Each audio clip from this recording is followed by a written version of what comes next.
जय श्री राम। शंखनाद में आपका स्वागत है। पश्चिम बंगाल में मुख्यमंत्री ममता बनर्जी ने आज ऐसा शर्मनाक काम किया है जो शायद ही किसी मुख्यमंत्री ने किया होगा। ममता बनर्जी ने अपने पद, गरिमा, नियम, कानून सब कुछ ताक पर रख दिया और अपराधी की तरह व्यवहार करने लगी। जिस जांच एजेंसियों का उन्हें सहयोग करना चाहिए था, नियमों का पालन करना चाहिए था, वो खुद आज जांच एजेंसियों को रोकने पहुंच गई और आनन फानन में किसी अपराधी की तरह कागजों को लेकर हवा हो गई। ये आज ममता बनर्जी ने किया है। जब आज पश्चिम बंगाल में छापा पड़ा है और ममता बनर्जी छापे से पहले रेड चल रही है, उस दौरान कागजों को लेकर निकल गई। आज पश्चिम बंगाल में आईपैक के दफ्तर पर छापा पड़ा था। आईपैक जो कि राजनीतिक कंसल्टेंट कंपनी है, जिसे पहले शुरुआत की थी प्रशांत किशोर ने, फिर टेक्निकली वो अलग हुए हैं, लेकिन संभाल रहे हैं फिर प्रतीक जैन, जो कि को फाउंडर थे, सह संस्थापक थे। तो प्रतीक जैन के घर पर और प्रतीक जैन की जो आईपैक कंपनी है उसके दफ्तर पर छापा पड़ा और प्रतीक जैन टीएमसी के आईटी सेल प्रमुख भी हैं। अब छापा पड़ा था प्रतीक जैन पर, छापा पड़ा था आईपैक पर, लेकिन ममता बनर्जी दौड़ती हुई आई और कुछ खास दस्तावेज उठाकर ले गई। जो एक उनके हाथ में फाइल भी दिख रही है हरे हरे कवर में, इसके अलावा मोटी मोटी और फाइलें, दस्तावेज उठाकर वो ले गई। ईडी की जांच चल रही थी और ममता बनर्जी ऐसी डरी हुई थी, ऐसी भनभनाई हुई थी कि उन्हें लगा कि अब ये कागज पकड़े गए तो वो गई, उनकी पार्टी गई, हो गया बंटाधार हो जाएगा, तो उठाकर वो कागज ले गई।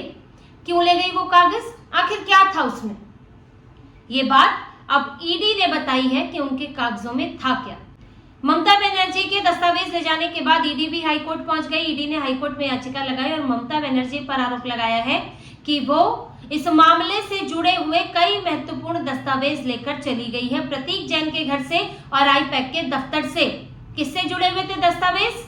ये मामला है कोयला तस्करी से जुड़ा हुआ, कोयला तस्करी से आए हुए अवैध पैसे का और उस पैसे के हवाला कारोबार में इस्तेमाल होने का।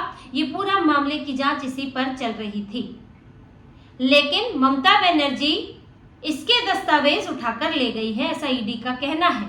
ममता बनर्जी का कहना है कि मैं तो अपनी पार्टी के दस्तावेज उठाकर ले गई हूं, हमारी रणनीति से जुड़े हुए दस्तावेज थे। लेकिन ईडी का कहना है कि हम जिस मामले को लेकर छापेमारी करने आए थे, ममता बनर्जी वही दस्तावेज, डिवाइसेस लेकर चली गई है। जब छापा पड़ा तब देखिए मामला प्रक्रियागत तरीके से चल रहा था। ईडी की टीम आईपैक दफ्तर और प्रतीक जैन के घर पर पहुंची थी। वहां पर दक्षिणी कोलकाता के डिप्टी कमिश्नर, कलकत्ता के कमिश्नर थे। ईडी के अधिकारियों ने अपना परिचय दिया था, आईडी कार्ड दिखाया था और सब कुछ ठीक पाए जाने के बाद वहां पर जांच शुरू हुई। छापा पड़ रहा था, लेकिन इतने में ममता बनर्जी का काफिला आता है। ममता बनर्जी से पहले कहीं और थी, पर जैसे ही उन्हें खबर लगी कि यहाँ तो छापा पड़ गया, अब उन्हें लगा कि भाई कुछ तो फंस गए। इसीलिए और ऐसे कागज थे वहां पर, समझिए कि जो ममता बनर्जी को आना पड़ा, क्योंकि उन्हें पता है कि अब अभिषेक बनर्जी के जाने से काम नहीं चलेगा। यहाँ पर आप किसी को प्रदेश अध्यक्ष को नहीं भेज सकते हैं, आप यहाँ पर महुआ मोइत्रा जैसी को या फिर कल्याण बनर्जी जैसे को नहीं भेज सकते हैं। अब तो खुद मुख्यमंत्री को ही जाना पड़ेगा। इसीलिए मऊ खुद उठकर आई और आप इससे ये भी अंदाजा लगा सकते हैं कितने जरूरी कागज होंगे। ममता बनर्जी का काफिला आया और ममता बनर्जी ने एक तरह से वहां पर एक तरह से धावा बोला है। वहां पर आई कई पुलिस अधिकारियों के साथ प्रतीक जैन के घर पर और ठीक वही जगह पर गई जहां पर कागज थे, उनको ये सब पता था। वहां से कागज उठाए, फाइलें उठाई, इतना आनंद फानन में उठाई गई कि कैमरे में दिख रहा है कि कुछ कागज गिर भी जा रहे हैं, फाइलें गिर रही हैं और एक फाइल पे तो ये भी लिखा हुआ है गवर्नमेंट ऑफ वेस्ट बंगाल। जो वो कह रही है कि मेरी पार्टी से जुड़े हुए कागज थे, तो उस फाइल पर गवर्नमेंट ऑफ वेस्ट बंगाल क्यों लिखा हुआ है, यानी कि सरकार से जुड़े हुए कागज थे। फिर वहां से निकली तो गाड़ी घुमाई आईपैक के दफ्तर पर, सॉल्ट लेक में जो है। अब उसके दफ्तर में गई, वहां भी पुलिस वालों के साथ उन्होंने धावा बोल दिया और कई कागज उठाकर ले गई। और जब मीडिया के सामने आई तो एक हरी सी फाइल लेकर यूं बगल में दबाकर खड़ी हुई है, लेकिन मोटी मोटी फाइलें उठाकर ले गई है, जो कैमरों में इसकी फुटेज भी है कि ममता बनर्जी के काफिले की गाड़ी में वो डाला जा रहा है। तो ममता बनर्जी इतना डरी हुई क्यों थी? आखिर इन कागजों में क्या था? आपकी रणनीति लिखी थी। आपकी रणनीति प्रतीक जैन के घर पर क्या कर रही थी?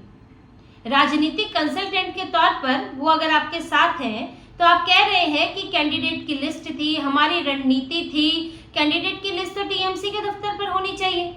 छापा तो टीएमसी के दफ्तर पर तो नहीं पड़ा था, यहाँ तो आईपैक के दफ्तर पर पड़ा था। और आईपैक सिर्फ आपके लिए तो काम नहीं करती है, ये तो एक राजनीतिक कंसल्टेंट कंपनी है, ये तो दूसरे राजनीतिक पार्टियों के लिए भी काम करती है, क्योंकि इस कंपनी का सिर्फ ममता बनर्जी से करार नहीं है, यहाँ तो दूसरे पार्टियों से भी डील करने की कोशिश होती है। तो आप ये कैसे कह सकती थी कि आप ही के कागज वहां पर थे, बड़े महत्वपूर्ण कागज थे, वो आपके दफ्तर में होने चाहिए, ना कि प्रतीक जैन के घर पर। तो ममता बनर्जी का यहाँ पर जो वो बोल रही है वो तो वही बात यहाँ हजम नहीं होती है। तो कागज तो कुछ थे ऐसे जो उनकी पार्टी से जुड़े हुए थे, लेकिन वो चुनाव की रणनीति से जुड़े नहीं थे। और ईडी ने भी ये कोर्ट में कहा है, और ये कोर्ट में कहा है, ये छोटी मोटी बात नहीं है कोर्ट में कोई भी बयान देना। ईडी की तरफ से कहा गया है कि ये जो पड़ताल थी, रेड थी, वो कोई चुनाव से जुड़ी हुई नहीं थी, ये एक पूरा अलग मामला है कोयला तस्करी का। कोयला तस्करी सिंडिकेट से जुड़े हुए लोग जब पकड़े गए, पूछताछ की गई, तो उसमें करोड़ों रुपयों के हवाला कारोबार की जानकारी सामने आई, जिसमें एक ये जानकारी भी सामने आई कि इस पैसे का लेन देन आईपैक के साथ भी हुआ है, यानी कि कोयला तस्करी के अवैध पैसे का लेन देन आईपैक के साथ हुआ है। अब इसमें गवाह भी है, ईडी का कहना है, और पूरी सबूतों के बाद यहाँ पर छापा मारा गया, इसका पूरा आधार है। और ये आईपैक पर छापा है, ये टीएमसी पर छापा नहीं है, लेकिन ममता बनर्जी ने तो इसको टीएमसी पर छापा मान लिया। तो इससे ये भी संदेह होता है कि आईपैक का जो करोड़ों का लेन देन है, आपका भी कोई संबंध है उससे?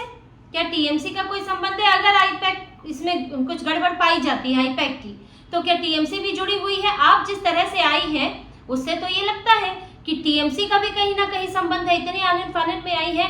आपने क्या कहीं और देखा है कभी किसी कंपनी पर छापा पड़ रहा हो और मुख्यमंत्री दौड़ता हुआ आ जाए? किसी राज्य में देखा है? टीएमसी के दफ्तर पर छापा पड़ता तो ममता बनर्जी का आना समझ आता है। आईपैक के दफ्तर पर प्रतीक जैन के घर पर छापा पड़ा और ममता बनर्जी दौड़ती भी आ गई है कि आपके कैंडिडेट की लिस्ट ले जा रहे थे, आपकी रणनीति ले जा रहे थे। वो तो ये बातें जो है विश्वास करने लायक है नहीं, और ये बहुत बचकानी बात है। इतनी खबरें तो राजनीतिक पार्टियां एक दूसरे के बारे में ऐसे ही रख लेती है कि कहां से किसको टिकट दिया जा सकता है, आपस में ही इतने लिंक होते हैं, एक नेता दूसरी पार्टी में, दूसरे का नेता इस पार्टी में। तो ये कोई ऐसा वो चीज नहीं है कि बहुत सीक्रेट क्लासिफाइड आपके दस्तावेज थे जो आपके दफ्तर से ईडी को ले जाने पड़े ताकि वो बीजेपी की मदद कर सके। ये तो एक बहाना है, उसको राजनीतिक रूप ममता बनर्जी दे रही है, क्योंकि ईडी ने ये बताया है कि जो आज ही के दिन जो छापे पड़े हैं, पश्चिम बंगाल में 6 जगह पर पड़े हैं और दिल्ली में 4 जगह पर पड़े हैं। तो सिर्फ ऐसा तो है नहीं कि आप ही का दफ्तर टारगेट किया गया था। तो ममता बनर्जी देखिए अपनी ही बातों में फंस रही है, उनकी बातें यकीन करने लायक नहीं लगती है। और इसमें एक और बात ये भी है कि अगर मान लीजिए आपको लगता है कि आपके रणनीतिक दस्तावेज थे, आपके कैंडिडेट की लिस्ट थी, लेकिन फिर भी आप ईडी की रेड में इस तरह से दखल नहीं दे सकती, चाहे उसमें आपका कितना ही जरूरी कागज क्यों ना हो, कितनी भी जरूरी चीजें क्यों ना हो, आप ऐसे दखल नहीं दे सकती। कानून इसकी इजाजत नहीं देता। जब ईडी कानूनी प्रक्रिया के तहत छापामारी करने आई है, पुलिस संतुष्ट है कागजी कार्रवाई से, जानकारियों से, तो कोई बीच में ऐसे दखल नहीं दे सकता। अब उस वक्त जो घर में है वो घर में ही रहेगा, कोई उसे बाहर नहीं ले जा सकता। लेकिन ममता बनर्जी ने अपने ओहदे का और अपने एक तरह से महिला भी है, तो उन चीजों का उन्होंने गलत इस्तेमाल किया और वो छापे में दखल देने पहुंच गई। पहले भी वो ईडी के छापे के दौरान दखल दे चुकी हैं, लेकिन कभी कागज उठाकर नहीं ले गई। ये सीधे सीधे अपराध की श्रेणी में आता है कि आप ईडी की रेड चल रही है और आप घुसकर कागज उठाकर ले जाए। अब उनको मुख्यमंत्री है तो प्रिविलेज हासिल है, इसीलिए ये सब चीजें वो कर रही है कि उनको कोई क्या कहेगा। लेकिन काम तो गलत है, नियमों का पालन करना आपकी जिम्मेदारी। अगर कलकत्ता पुलिस कहीं रेड करती है और कोई नेता आकर उस रेड पर दखल देता है, उसे रुकवाता है या वहां चीजें छुपाने की कोशिश करता है, तो क्या वो सही होगा? वो पूरी तरह गलत है। और ममता बनर्जी ने भी जो किया वो पूरी तरह गलत ही माना जाएगा। और हाईकोर्ट में ममता बनर्जी अब ये तर्क दे वहां पर कि नहीं जी हमारे तो रणनीतिक दस्तावेज थे, अब हाईकोर्ट के जरिए उन्हें ये कागज मुहैया कराने ही पड़ेंगे। हालांकि अब वो ले गई है तो टेम्परिंग तो होगी ही, छेड़छाड़ तो होगी ही, क्योंकि वो ले ही इसी मकसद से गई है। अब ममता बनर्जी को अगर ये है कि वो अपने कागज ले गई थी तो फिर कोर्ट में साबित करें। और कम से कम वो छोड़ दीजिए, कागज जो भी है, ममता बनर्जी इस बात से इनकार नहीं कर सकती कि उन्होंने रेड के बीच में दखल दिया है और रेड के बीच में कागज गायब किए हैं। तो फंस तो चुकी है ममता बनर्जी और ईडी अब इस मामले को आगे, ये सिर्फ मामला अब कोयला तस्करी और आईपैक का नहीं रहा, अब ये मामला ममता बनर्जी से भी सीधे सीधे जुड़ गया है। आपने ये नियम सुना होगा कि सरकारी कर्मचारी के काम में आप बाधा नहीं डाल सकते, अगर बाधा डालते हैं तो वो कानूनन अपराध है। अब ईडी ने भी यही आरोप लगाया है कि ममता बनर्जी ने जांच में बाधा डाली है, उनके काम में बाधा डाली है। अब ममता बनर्जी पर इसका आरोप है तो इसकी धारा भी लगेगी। ममता बनर्जी इसमें फंसने ही वाली है। मुख्यमंत्री की प्रिविलेज है वो एक अलग बात है, लेकिन कानून तो अपने तरीके से काम करेगा ही। और इसमें वो जबरदस्ती गृह मंत्री को घुसाने की कोशिश करती है, गृह मंत्री के कहने पर ये सब हो रहा है, लेकिन जो हालात है उसके बाद गृह मंत्री का ही दखल यहाँ पर होने वाला है। फिर कि कल को जब ईडी के अधिकारी आएंगे तो केंद्रीय सुरक्षा बलों के साथ आएंगे, सीआरपीएफ के साथ, सीआईएसएफ के साथ आएंगे और फिर ममता बनर्जी इन छापों में दखल दे, ममता बनर्जी फिर ये कोशिशें करें, तो वो पूरे काम ही यही कर रही है जिससे कि यहाँ पर केंद्र को ज्यादा से ज्यादा दखल देना पड़े। चाहे यहाँ पर चुनाव आयोग के दफ्तरों में इनके नेता घुस जाते हैं, हंगामा करते हैं, चुनाव अधिकारी को, यहाँ पर सीईओ को धमकाने की कोशिश करते हैं, तो तब यहाँ पर सीआरपीएफ बुलानी पड़ जाती है, सीआरपीएफ की सुरक्षा की जरूरत पड़ती है। तो अब अगर ईडी को यहाँ जांच करनी है तो उन्हें भी सीआरपीएफ लानी ही पड़ेगी और ममता बनर्जी से बचने के लिए लानी पड़ेगी। तो ये पश्चिम बंगाल का हाल है। अब जब ममता बनर्जी पार्टी की मुखिया ही यही कर रही है, कानून तोड़ रही है, नियम तोड़ रही है, तो उनके नीचे के नेता और कार्यकर्ता वो भी यही मनमानी करेंगे, वो भी अराजक हो जाएंगे। क्यों ना हो, क्योंकि ममता बनर्जी जब ऐसा कर रही है, उनका कुछ नहीं हो रहा है, तो नीचे वालों को क्या कह पाएंगे। और इसलिए पूरे टीएमसी का कल्चर ही यही बन गया है, पूरी संस्कृति यही बन गई है कि हमारी लाठी हमारी भैंस वाला इनका मामला है और यही ममता बनर्जी ने किया है। लेकिन हाईकोर्ट में अब ममता बनर्जी को इसका जवाब देना होगा। तो इसी तरह की और खबरें और विश्लेषण आपके लिए लाते रहेंगे। हमसे जुड़े रहिए, सब्सक्राइब कीजिए, कमेंट कीजिए। बहुत बहुत धन्यवाद। जय श्री राम।